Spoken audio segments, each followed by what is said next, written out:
Hello guys, ఈ మధ్య weather అయితే చాలా కూల్గా ఉంటుంది కదా. ఆ చల్లని వెదర్లో వేడివేడిగా ఏమైనా తినాలనిపిస్తుంది. ఎప్పుడు పకోడీ బజ్జీలు కాకుండా కొత్తగా చీజ్ కార్న్ బాల్స్ అయితే చేసుకున్నాను అనమాట. మీరు కూడా ట్రై చేయండి.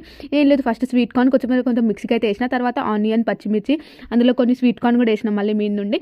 ఇంకా కొత్తిమీర, బాయిల్డ్ ఆలు అయితే మెయిన్ అనమాట దాంట్లో, ఎందుకంటే కొంచెం గ్రిప్ ఇస్తుంది చేయడానికి బాల్స్కి. అందుకే బాయిల్డ్ ఆయిల్ అయితే కొంచెం ఎక్కువ వేసుకున్నా. తర్వాత బ్రెడ్ క్రమ్స్ వేసుకున్నా, అందులోనే ఇంకా కొంచెం కార్న్ఫ్లోర్ వేసి అట్లనే ఇంకా ఇంట్లో ఉన్న స్పైసెస్ అన్నీ వేసిన అనమాట. ఉప్పు, కారం, ఇంకా గరం మసాలా, చాట్ మసాలా, చిల్లీ ఫ్లేక్స్ అన్నీ వేసి మంచిగా కలుపుకున్నాను అనమాట. మంచిగా కలుపుకొని ఇంకా చీజ్ బాల్స్ కాబట్టి చీజ్ మెయిన్, ఇంకా మొదటిలో చీజ్ తీసుకొని మధ్యలో పెట్టి బాల్ లాగా చేసేసిన అనమాట. ఇంకా మంచిగా అన్ని అట్లనే చేసుకున్న. తర్వాత కార్న్ వాటర్లో ఆ బాల్ని డిప్ చేసి బ్రెడ్ క్రమ్స్లో మళ్ళీ ఒకసారి కోట్ ఇచ్చేసి ఇంకా ఫ్రై చేయడమే, అంతే సింపుల్.